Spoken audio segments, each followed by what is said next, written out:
In the winter of 1885, when nights lingered longer than they should and frost traced names no one remembered across window panes, the Graves house stood apart from the rest of Briar Hollow.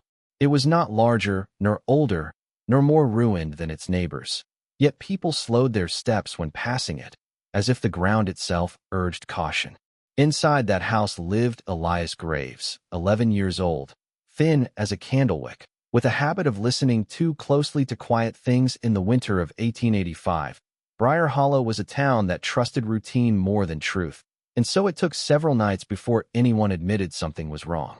The first disappearance of Elias Graves was dismissed as sleepwalking, the second as childish mischief, but by the third night the pattern could no longer be ignored. Every evening, without fail, at precisely 11:11, the boy vanished from his bed. Not a minute earlier, not a breath later. The certainty of the timing frightened people more than the vanishing itself, because chance could be argued with, but precision could not. Elias was 11, small for his age, and prone to long silences. His room was on the second floor, its single window nailed shut against the cold. After the first night, his parents checked every corner of the house, every cupboard, the cellar, the yard dusted with fresh snow. They found nothing disturbed except the hallway clock, which had stopped at 11:11, its pendulum hanging stiff as if caught mid-swing. When Elias returned just before dawn, barefoot and calm, he offered no explanation. He looked rested, as though he had slept elsewhere more comfortably than his own bed. By the fourth night, his mother began sitting awake with a lamp, watching the minute hand crawl toward the hour. As it neared, the air thickened, growing strangely still, the kind of stillness that presses against the ears. When the clock reached 11:11, the flame in the lamp shuddered and dimmed, and for the briefest moment, she swore she heard the house settle inward, wood shifting like a slow breath drawn deep. Elias did not scream. He did not rise. He was simply gone, the place where he had been leaving behind a hollow warmth in the mattress, like an imprint that refused to fade. Word spread quietly through Briar Hollow. Neighbors gathered at a distance, pretending concern while keeping their feet angled away from the Graves house. Some claimed they saw lights moving behind its windows at night. Others spoke of faint knocking sounds that traveled through the walls rather than from outside them. Always at 11:11. Always stopping when the boy returned. The smell of damp timber lingered in the rooms each morning, though no rain had fallen. What unsettled the town most was not the disappearance, but the way Elias changed after it began.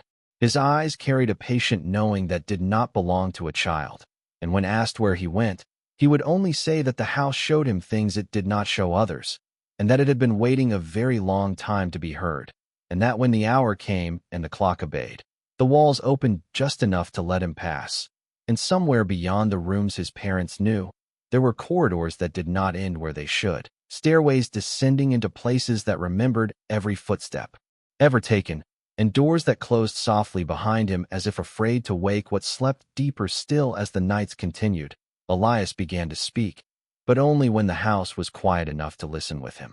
It started with small remarks, things easily dismissed if one wished to keep faith in ordinary explanations. He mentioned that the walls sounded different after sunset, not creaking like old timber, but murmuring softly, as if many mouths spoke through one throat. He said the sound was kind, patient, and that it never raised its voice. When his mother pressed him for more, he hesitated, then admitted the house spoke his name when darkness settled fully, drawing out the syllables until they no longer sounded like something meant for a boy. Elias explained that the whispers always came before the hour, never after. They reminded him gently that he belonged there, that long before his birth the house had noticed him waiting somewhere beyond the years. It told him it had watched families come and go, had felt their footsteps fade, their voices leave echoes that eventually thinned into nothing. Elias said the house did not want him to leave in the same way. It promised him safety, not from the world, but from being forgotten by it. The words themselves were never frightening, but the certainty behind them was heavy, as though the house spoke truths it had proven many times before.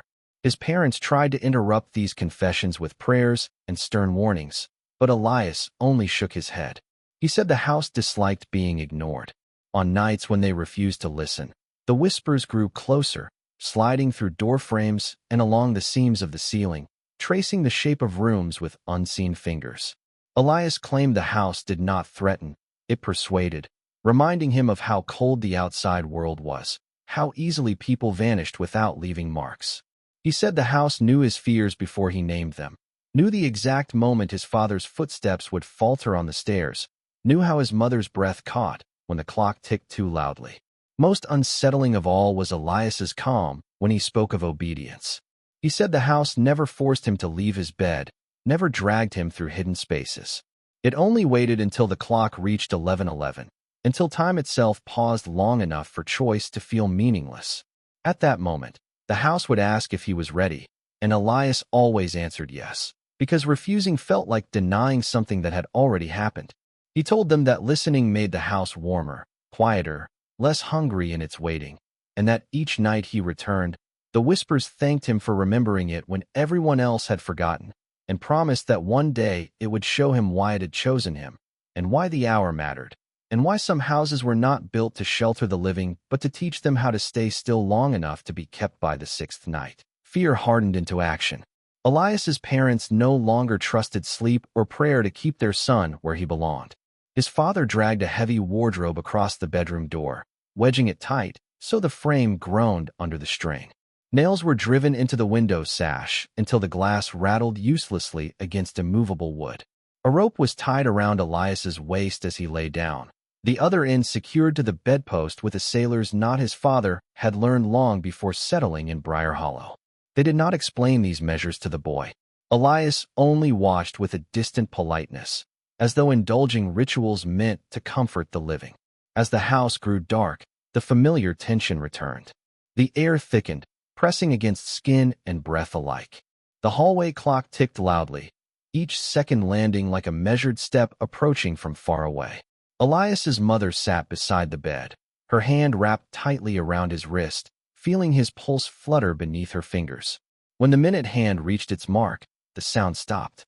The clock froze at 11:11.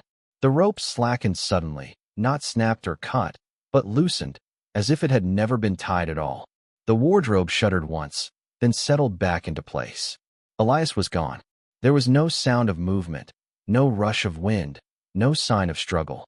His mother screamed his name until her voice broke, clawing at the rope as though it might still lead somewhere.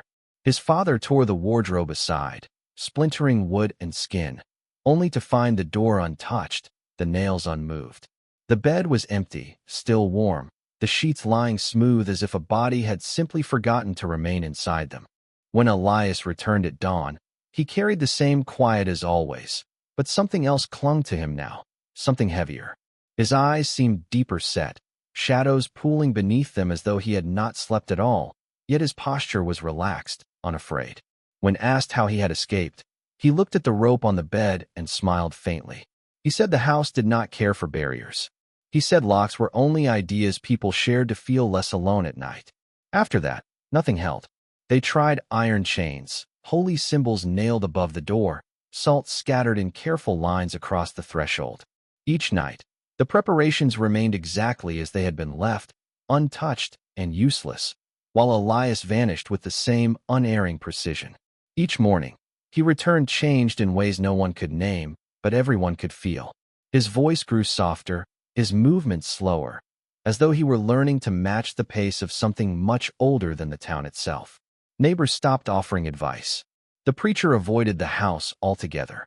It became clear that whatever took Elias at 11:11 did not move through doors or windows, did not answer to force or faith. It passed through certainty itself, through the belief that a child could be kept where he was born, and each failed attempt only taught the house how little resistance it needed to wait for before opening its unseen paths again. The arrival of the clockmaker was met with quiet desperation rather than hope. He came through Briar Hollow with a narrow cart and a face worn smooth by years of listening to broken time. His name mattered little, only that he claimed to understand hours that misbehaved. Elias's father led him into the house just before dusk, speaking quickly, as though daylight itself were an ally that would soon abandon them. The clockmaker paused at the threshold, one hand resting against the doorframe, his expression tightening as if he felt something pulse beneath the wood.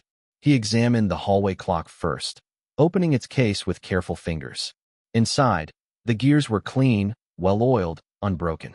Nothing suggested a fault that could cause the same stoppage night after night. The clockmaker frowned, then straightened and asked where the others were kept. One by one, they moved through the house, checking the mantel clock, the small travel clock in the kitchen, even the pocket watch Elias's father carried. As the hour grew near, the ticking seemed to grow louder, overlapping until the sound filled every room. At exactly 11:11, the noise ceased. Every clock stopped at once. The silence was immediate and complete, pressing down so heavily the clockmaker sucked in a sharp breath. He stared at the frozen hands, then at Elias, who sat calmly on the stairs as though expecting this outcome. For one full minute, nothing moved. The pendulums hung still. The pocket watch refused to advance. Even the sound of wind outside seemed to vanish, as if the house had slipped free from the world's rhythm. When the clocks resumed, the minute hand jumping forward as though embarrassed by the pause, the clockmaker stepped back, his face pale. He said he had seen damaged mechanisms, sabotaged springs, even deliberate tricks meant to fool the eye, but never this. Time, he whispered, had waited. He asked Elias what happened during that minute, but the boy only shrugged and said the house liked to make sure everyone was paying attention. That night, Elias vanished again, despite the clockmaker remaining awake, tools laid out before him like weapons that could not be raised. When Elias returned near dawn, the man packed his cart without asking for payment. Before leaving, he warned Elias's parents that houses remembered more than people thought, and that some learned how to hold moments the way others held breath. He said when time stopped for a place, it was because something there refused to let the present move on until it was acknowledged, and once a house learned it could pause the world without consequence, it would only grow bolder in its waiting, measuring patience not in hours or days, but in lives that passed through it unaware of how little time they truly had left to claim as their own. It was after the clockmaker's departure that Elias began to draw. At first, his parents were relieved to see him occupied with something ordinary, seated at the kitchen table with scraps of paper and a stub of charcoal. But the relief faded quickly. The drawings were not of people or animals, not even of the town beyond the windows. They were floor plans, careful and deliberate, each line placed with a confidence that did not belong to a child guessing at shapes. Elias drew rooms that no one recognized. Long corridors bent at impossible angles, looping back into themselves without crossing. Staircases descended where no cellar existed, their steps narrowing as they went down, as if made for feet that did not wish to linger. Some rooms were tall and narrow, with ceilings pressed low enough to suggest the weight of the house leaning inward. Others were wide and bare, marked only with small dark squares Elias labeled as doors, though no hinges or handles appeared beside them. When his mother asked where he had seen these places, Elias answered simply that they were inside the house, just not where people walked during the day. He said the walls moved when the hour came, sliding quietly, opening seams that were not there before. The house, he explained, rearranged itself the way a mind did when remembering something long buried. He drew faster as the nights passed, as if afraid the shapes might escape him if left unrecorded. His father tested the drawings against the house itself, measuring walls, tapping floorboards, searching for hollow spaces. The proportions did not match. A hallway Elias sketched should have cut through the parlor, yet the parlor remained unchanged. A staircase drawn beneath the pantry would have plunged through solid ground, yet the earth below was undisturbed. Still, the sense of accuracy clung to the sketches. They felt less imagined than recalled. One night, Elias added details he had not before. He shaded the corners of certain rooms darker, pressing the charcoal hard enough to tear the paper. He marked places where the walls seemed thicker, heavier, as though something inside them leaned outward, listening. In the margins, he scribbled small notes, words that unsettled his parents more than the images themselves. Waiting, remembering, keeping. When asked why he drew them, Elias said the house wanted proof that he noticed. He said each drawing made the passages clearer, easier to find. The house, he claimed, was pleased when its hidden spaces were given shape, pleased enough to show him more in return. He spoke of doors that only appeared when named, of rooms that existed solely to hold footsteps and never released them. By the end of the week, the sketches filled a drawer. Elias began a new stack, his hands smudged black, his eyes distant. He no longer asked to go outside. He no longer spoke of school or friends. He spoke only of the house, of how it unfolded at 11:11, and how the places he drew were not meant for daylight, and how once they were fully mapped, the house would not need to borrow him every night to remember itself again. The preacher arrived just before nightfall, carrying a Bible worn thin at the edges and a certainty he had practiced for many years. He told Elias's parents that faith required presence, that whatever troubled the house would not endure being witnessed. He chose the hallway for his vigil, positioning himself beneath the frozen-faced clock, a chair drawn close to the wall as if to deny it space. Elias was sent to bed early, though he lingered at the stairs, watching the preparations with an unreadable calm that made the preacher avert his eyes. As darkness settled, the house grew attentive. The familiar pressure returned, subtle but unmistakable, like a held breath waiting to be released. The preacher read aloud, his voice steady at first, filling the hallway with practiced authority. The ticking of the clock accompanied him, loud and deliberate, each second landing too clearly in the silence. When the minute hand began its final approach, the preacher's words quickened, as though he sensed the narrowing of time even if he did not yet understand it. At 11:11, the clock stopped. The preacher paused mid-verse, his mouth still open as the sound vanished. For a moment, nothing happened. Then came the footsteps. They did not echo from above or below, but from within the walls themselves, slow and deliberate, circling the hallway. The sound was wrong, muffled and hollow, as though the steps pressed through layers of wood and memory rather than air.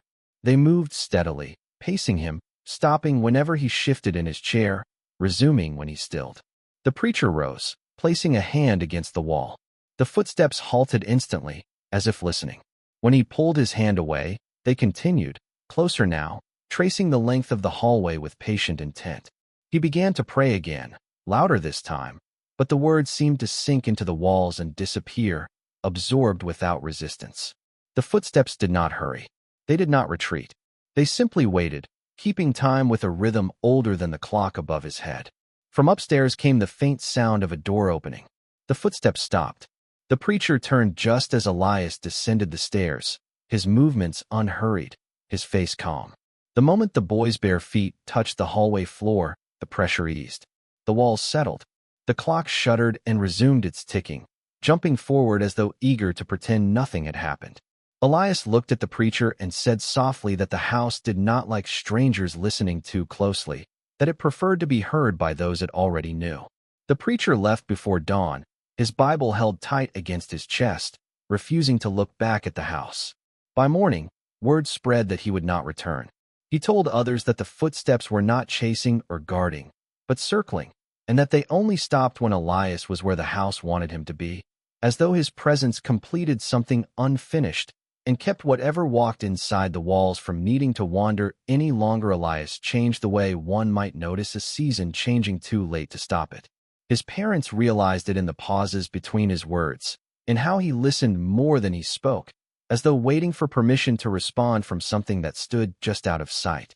When asked where he went each night, he no longer described corridors or rooms with curiosity.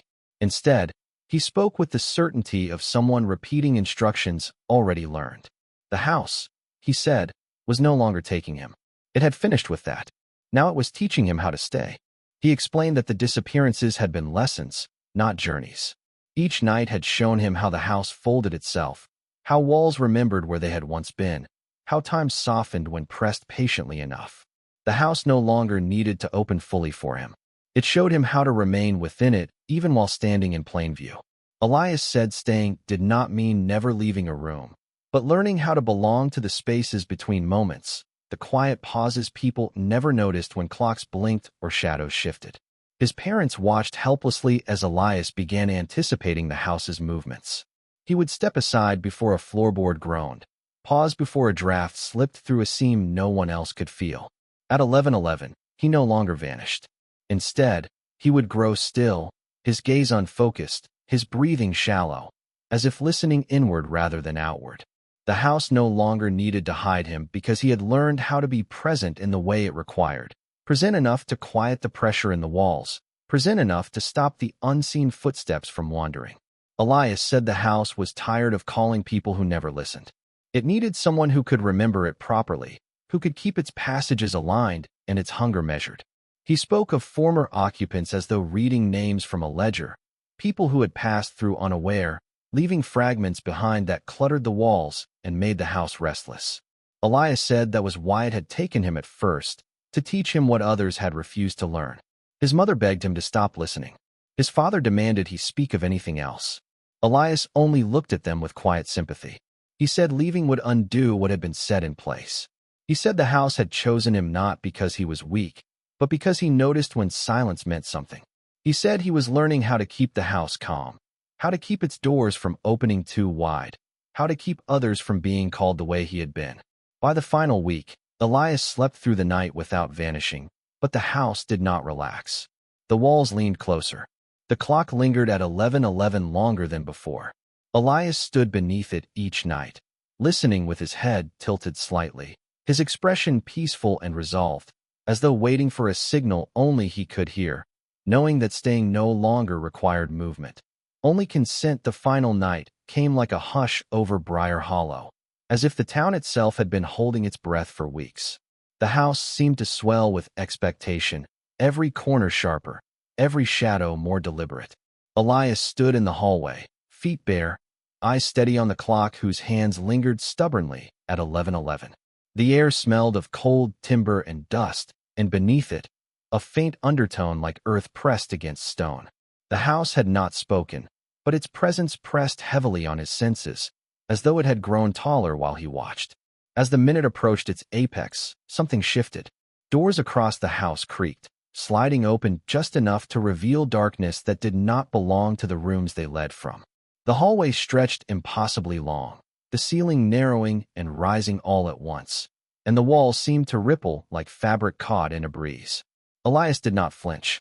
He stepped forward, the boards yielding under him with soft groans, and felt the weight of the house guide his motion. It was no longer calling him. It was offering itself. From beyond the walls, whispers emerged, soft but urgent, threading through every corner, each syllable precise. The house spoke of choice, of the moment where paths converged, of the way the living were always drawn back to it if they listened. It showed him passages lined with lightless rooms where shadows moved like memory, and staircases that descended into silence so deep it felt like another world pressing against the one he had always known. Elias paused at each threshold, aware that to cross meant something irreversible. The house seemed to lean toward him, urging him, coaxing him with promises older than the town, older than the foundations themselves. His parents called from the stairs, voices trembling with fear and pleading, but the sound seemed thin, distant, like noise in a dream. Elias looked back once, his gaze level and calm, and spoke softly, telling them that the house would remember them either way. To leave now was to betray what it had offered, to step back into daylight without understanding the lessons learned over countless vanished nights. The doors opened wider, revealing corridors that had never existed before, hallways lined with doors that clicked open at his presence. He felt their pull, the weight of unseen hands pressing gently on his shoulders, guiding him toward a destiny the town could not name. Elias understood that he could leave if he chose, but doing so meant walking blind into a world that had ignored him before the house noticed him. Staying promised clarity, an alignment with something beyond human reckoning, a place where time bent and walls remembered. As the clock's hands trembled and the last seconds stretched, Elias's bare feet stepped forward into the first corridor, and the house exhaled around him. Doors all across its frame swung open, beckoning. And in that moment, the decision crystallized: to walk into the waiting dawn, or to become part of the memory, part of the house itself, where he would no longer be taken but would hold the waiting for all who came after.